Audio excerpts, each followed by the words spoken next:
Hello friends, चॅनलमध्ये पुन्हा एकदा तुमचं खूप खूप स्वागत.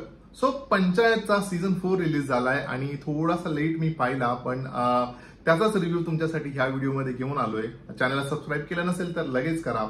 आपण लगेच रिव्ह्यूला सुरुवात करूया. रिंकी की मम्मी इलेक्शन में मिलते हैं. हाँ, कक्षा के अध्यापक को ही बढ़ा गए वो सो माझी अतिशय आवडत्या वेबसिरीज मधली एक वेबसिरीज म्हणजे पंचायत ही वेबसिरीज जी कोविडमध्ये मला वाटतं 2020 मध्ये रिलीज केली गेली होती आणि पहिला सीझनच आल्यानंतर सगळ्यांना ही प्रचंड आवडली होती, इन्क्लुडिंग मी. आणि त्याचं आवडण्याचं एक कारण म्हणजे अतिशय वेगळ्या ट्रीटमेंटने केली गेलेली एक वेबसिरीज, ज्याच्यामध्ये अतिशय सिम्प्लिसिटी जी दिसते ना, ती सिम्प्लिसिटी ह्या वेबसिरीजचा हायलाइट होती जेव्हा मी फर्स्ट सीझन पाहिला होता. आणि तेव्हापासूनच मी ह्या वेबसिरीज मधल्या सगळ्याच कॅरेक्टर बद्दल ना तसा अटॅच झालो. आणि ऑफकोर्स त्याच्यानंतर season by season he web series एक वेगवेगळा उच्चांकच गाठत गेली आहे आणि एका वेगळ्या लेवलवर जाऊन पोहोचली आहे ही वेबसिरीज. आणि त्याचं कारणही तसंच आहे. ऑनेस्टली म्हणजे एका गावाची गोष्ट म्हणजे तसं फार कुठे सांगितली जात नाही आणि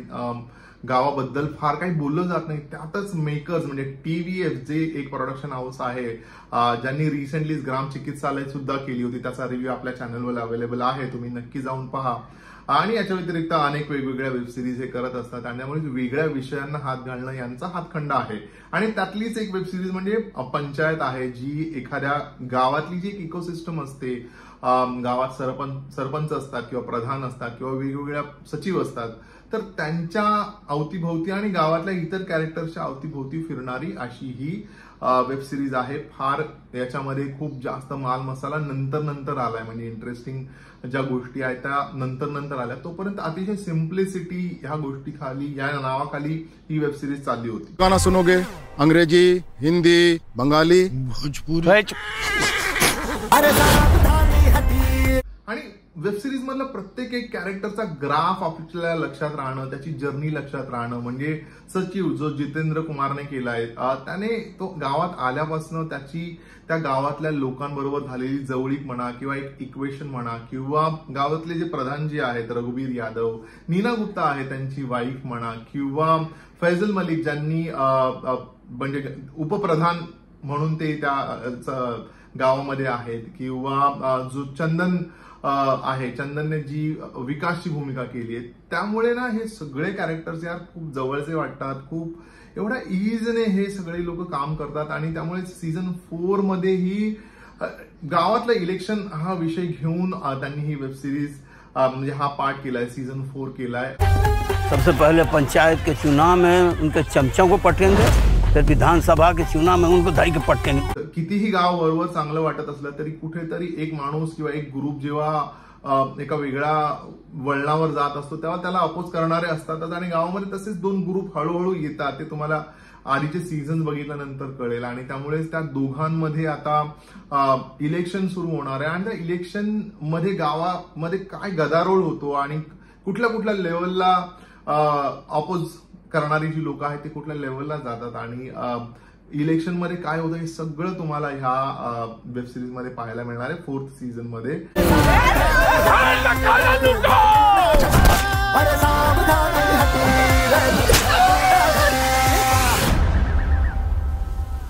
कुछ सुनने का जरूरत नहीं है.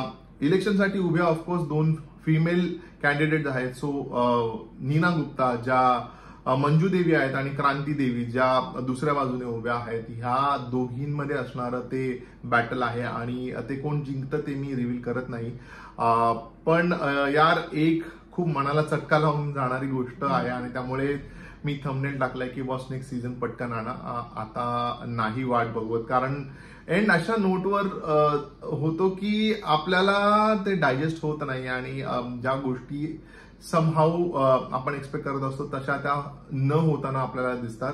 आणि त्यामुळे जे आतापर्यंत सगळं एक क्रिएट झालं होतं ना, कुठेतरी ते कोलमडून पडल्यासारखं देखील दिसतो. आय एम सॉरी जर याच्यातनं कुठलाही छोटासा स्पॉइलर येत असेल, but I am just expressing my self. आणि मला ते खूप डिस्टर्ब करून गेलंय की अरे यार आता पुढे काय होणार. मग जर का हे असं झालं असेल तर आता काय होणार पुढे. आणि आता नाही, हे असं नाही होऊ शकत, असं माझी रिॲक्शन होती जेव्हा मी याचा एंड पाहिला. एक थोडंसं निगेटिव्ह जर का बोलायचं झालं ना, तर जेवढी एक्साइटिंग किंवा जेवढी ग्रिपिंग याचे आधीचे सीझन झालेत ना, तेवढा ग्रिपिंग हा सीझन नाही झालाय. And I want to be very very fair in my review की तेवढा ग्रिपिंग हा सीझन नाहीये. But at the same time तुम्हाला डिसअपॉइंट पण नाही करत. याचं रिझन हे आहे की आपण त्या कॅरेक्टर बरोबर ना एक जर्नी सुरू होते बस सबकॉन्शियसली या सगळ्या कॅरेक्टर्स बरोबर, आणि त्यामुळेच आपण या सीझन मध्ये देखील त्या इलेक्शन मध्ये त्या गावात जाऊन राहतो लिटरली, आणि आपण त्या गावातल्या त्या इलेक्शनचा एक पार्ट होतो, आणि त्यामुळेच जो शेवट होतो तो आपल्याला खूप जास्त पिंच करून जातो. ऊपर का मैदा उनकी तरफ से, अंदर का आलू हमारा है. तो खाने आते रहना. बार बार आने के लिए तो पार्टी बदलना पड़ेगा. हाँ तो बदल लो.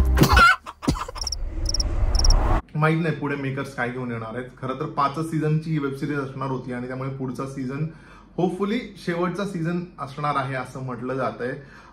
बट खरं तर ही वेबसिरीज ना खूप जवळची आहे, त्यामुळे असं वाटतं की ही वेबसिरीज चालतच राहावी, संपू नये कधीही. बट असं होणं खरं तर पॉसिबल नाहीये. So I am actually eagerly waiting की नेक्स्ट सीझन मध्ये याचा आता काय सोल्युशन आणणार आहेत, आणि हे जे आता म्हणजे एक जो रायता पसरलाय त्याला आता कसं सावरणार आहेत मेकर, तेच आपल्याला पुढच्या सीझन मध्ये पाहायला मिळेल. प्रत्येकाने एवढ्या शिताफीने काम केलंय ना की बॉस आपल्याला प्रत्येक एक कॅरेक्टर लक्षात राहतं. माझ्या प्रत्येक एक कॅरेक्टर लक्षात आहे, म्हणजे राईट फ्रॉम प्रधानजी म्हणा, किंवा त्यांची पत्नी जी नीना गुप्ताने कॅरेक्टर केलंय, किंवा रिंकू रिंकी म्हणजे जिने त्यांच्या मुलीचं कॅरेक्टर केलंय. ऑफकोर्स सचिव हे अतिशय महत्वाचं कॅरेक्टर आहे, जे जितू भैया सगळ्यांचा लाडका जितेंद्र कुमारने केलंय. त्याच्या व्यतिरिक्त बनराकस हे एक जे कॅरेक्टर आहे ना बॉस, हे कॅरेक्टर जे डेव्हलप केलं गेलंय ना हळूहळू, तुम्ही ना खरंच सगळे सीझन बघितल्यानंतर तुम्हाला ते कळेल. त्याच्यानंतर विनोद, म्हणजे विनोदच्या नावावर एवढे मीम्स झालेत ना की देख रहा है ना विनोद असं म्हणून जे मीम्स झालेत, हे एक महत्वाचं कॅरेक्टर ह्या पर्टिक्युलर सीझन मधलं मला असं वाटलेलं की सगळ्यात इंटरेस्टिंग लक्षात राहणारं जे कॅरेक्टर आहे ते विनोदचं ह्या सीझन मधलं आहे. बेचारे को इतना मारा कि इनका दांत तक हिल गया. अच्छा कहाँ लगा है? ओव्हरऑल खरं तर डिफरन्शिएट करणं खूप डिफिकल्ट आहे, कारण प्रत्येकाने आपापला परफॉर्मन्स इतक्या सटल पद्धतीने चोपला आहे की त्यामुळेच ही वेबसिरीज खरं तर खूप जास्त इंटरेस्टिंग बघण्यालायक होते. सो तुम्ही जर का पाहिली नसेल वेबसिरीज तर मी रिक्वेस्ट करीन सगळे सीझन एकत्र बसा, वेळ काढा आणि बघा, तुम्ही रिग्रेट नाही करणार. जर का आधीचे सीझन पाहिले असतील तर 4था सीझन नक्की जाऊन पहा, तुम्हाला खूप जास्त डिसअपॉइंट नाही करणार. बट ऍज अ सेड की तेवढा ग्रिपिंग जेवढा आधीचा होता किंवा तेवढा इंटरेस्टिंग नाही झालाय. बट असाही नाही झालाय की तुम्ही पाहूच नाही शकत, त्यामुळे डेफिनेटली जाऊन एकदा सीझन 4 तुम्ही पाहू शकता.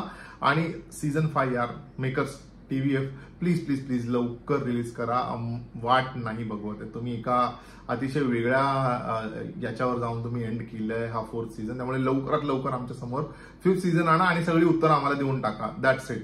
सो अदरवाईज माझा रिव्ह्यू कसा वाटलाय मला कॉमेंट करून सांगा. तुम्ही वेबसिरीज पाहिली आहे का मला कॉमेंट करून सांगा तुम्हाला कशी वाटली आहे. व्हिडिओला लाईक करा, चॅनलला सबस्क्राईब करा. भेटूया पुढच्या रिव्ह्यू मध्ये, तोपर्यंत स्टे ट्यून.